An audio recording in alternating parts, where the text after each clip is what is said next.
Hello, my name is Don Miguel Ruiz Jr. Family calls me Mikey. I began my apprenticeship with my family at the age of 14. Although, to be honest with you, I've been surrounded by my father and my grandmother for many, many years.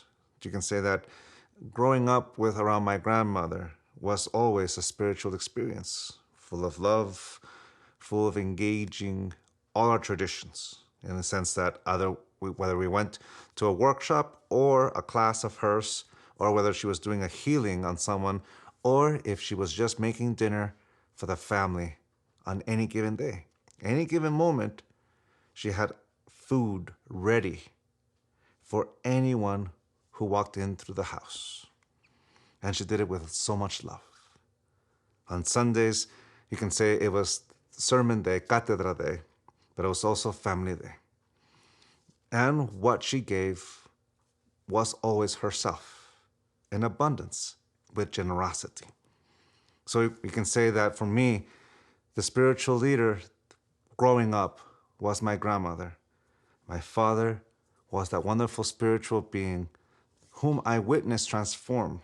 I remember Dr. Miguel Ruiz. I remember apprentice Miguel Ruiz.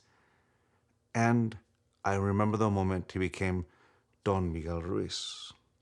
Each phase represented a different stage of his awareness. Now, I say this because in my life, the one master that was all throughout my life was mi abuelita Sarita, my grandma Sarita.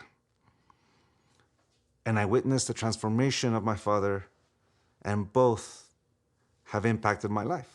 So what I'm going to be sharing with you is not only that faith that my grandmother taught us, but also those stages by which my father shared with us the tradition. Dr. Miguel Ruiz, his parenting style was very much, I want those straight A's. Apprentice Miguel Ruiz was a little bit more in between laissez-faire and that disciplinarian. And Don Miguel Ruiz taught us through experience, always setting up a situation by which we learned. So, my grandma Sarita,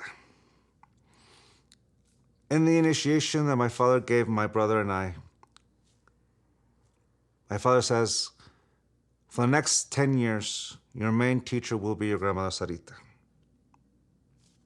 So, my apprenticeship with my grandma Sarita was translating for her because she could not speak a single word of English. A word here and there maybe, but nothing really to have a conversation. So my job was to listen to her and translate everything she said. Mind you, at first, she took it easy on me. She would say one thing at a sermon or one of her healings, and she would wait for me to translate. And as the half hour progressed, she went a little faster, a little faster, a little faster, to the point where she almost forgot that I was there, and she began to speak, because that's when spirit comes through her. She says it all. So here I am, trying to listen. And the problem is, at one point, I stopped listening to her, and I built up a queue of all these things that she was saying, and I was going off memory. And by the time I finished that queue of things to say, and I listened to her again, she was way, way, way far away. And at that moment, I panicked. I didn't know what to do. So I basically started translating wherever I picked up, because I couldn't go, Grandma, can you repeat everything you said in the last 3 minutes? It wasn't going to work. So there was a huge chunk of information that I didn't translate. And then as I picked it up again, the queue would start again and again and again. And through a few years, I got better at the queue. It got smaller and smaller, but I always had that same problem. So sometime when I was 17 years old, my grandmother said to me, She sat me down because we live in the same house. I also had the luxury of growing up in the same household as my grandmother, Sarita. She said, "Have you figured out yet why you're having so much trouble translating me?" And here I thought she didn't know. But obviously she figured it out. "Grandma, you're going way too fast for me. If you can only slow it down, I can translate it perfectly. Just give me time." My grandmother, with that kind eyes, looked at me and she said, "Are you using knowledge, or is knowledge using you?" I was 17 years old, and mind you, she'd been saying that question to me since I was 14 years old, but at the same time, it was the first time she was really specific about it. She said, and I had no idea what that meant. Either when I was 14 or 17, I still didn't know. She had changed it several times in different formats. At one point she says, "Are you drinking the bottle or is the bottle drinking you?" And I said, I didn't know how to answer because I didn't answer. And she said, "Miguel, here's what's happening. You are not listening to me. After all these years of translating for me, you've been listening to yourself and not me. You've been translating what you think I'm saying, but you haven't heard a single word I've said. Because, like, you are thinking of what is the perfect translation.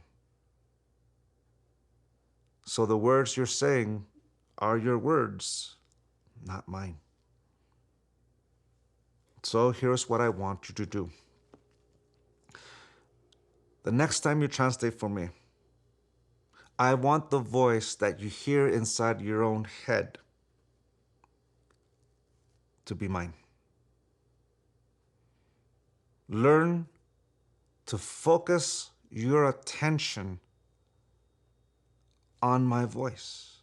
And when you open your mouth, it'll be in English because you already know these words. You know what we're talking about. You're smart, but you still need to learn to listen.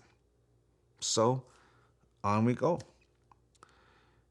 In order for me to accomplish this exercise, it took me several years, but I had to learn to let go of anything that distracted me.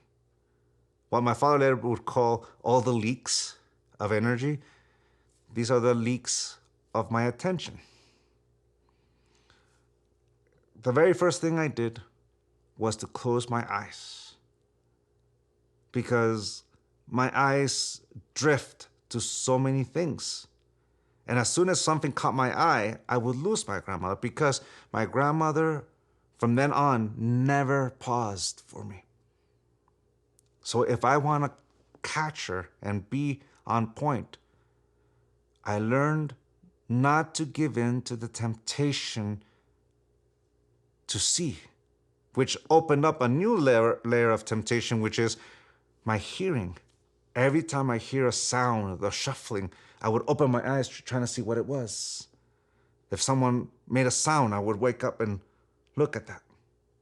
So then I had to learn to let go of the need to give in to my temptation to see, to hear and see these distractions.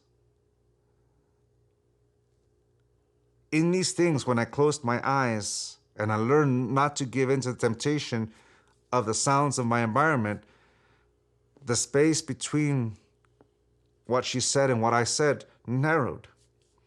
But I still was losing her, because the next distraction, obviously it wasn't a visual, it wasn't a sound, it was a thought. Did I leave the keys in the car? Did I lock the car? Did I turn off the stove? And things like that, little things. If I thought about it, I lose her. So it took me some time to learn how not to give in to the temptation of giving in to anything that distracted me, to not give away my attention to anything other than her voice. And little by little, her voice inside my mind was at the same time as the voice that was coming out of my mouth. If you ever witnessed me translating for my grandmother somewhere in my 20s, when I was 22, 23, I was translating for her in real time. It was the moment where I learned to listen, which simply is the moment where I focus my attention on one singular object or point of perception. This is the way my grandmother taught me how to meditate. You can say is the basis of dreaming, of how we are able to control our attention.